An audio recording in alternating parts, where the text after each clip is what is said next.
Well, I tell you, this whole lift project's turning into a lot more work than I thought. I had the guy down at Motion Industries. His name's Bill. He's about the busiest looking person I've seen in a long time, but I tell you what, he's an awful nice guy. Took a lot of time to talk with me about how to put this back together, and he looked down the barrel of this thing. He said, "Oh yeah, that looks good. You're doing a good job," and made me up 8 feet of this extension hose for less money than I paid for that metal pipe there. So if I'd known he was so reasonable, I paid about almost 3 times for that little 5-foot piece there at the tractor store the other day, and I got this over at Hill's place, called Motion Industries, and his name's Bill. So it was a heck of a lot cheaper from his place, and he was very nice about, advising me about the pipe and everything. He said he does the same thing lots of times. He'll hone out a cylinder when it's had some water in there and gotten a rusty spot. He said obviously it's better if you can afford to buy a new one. I told him about this thing costing $721 to replace. He said there's no way it should cost that much because all it is a simple cylinder.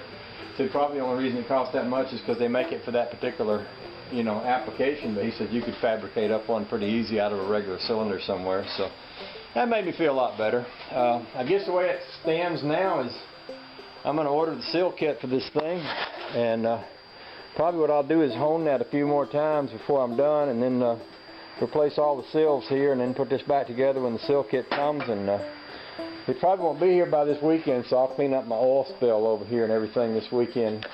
Get that all straightened out and get the floor cleaned up and probably clean up the whole lift, get it ready for all this to go back on when I get all the pieces and parts. And oh, that'll be a beautiful thing. I don't know if y'all can see anything down the barrel if I let you look after I've been honing that.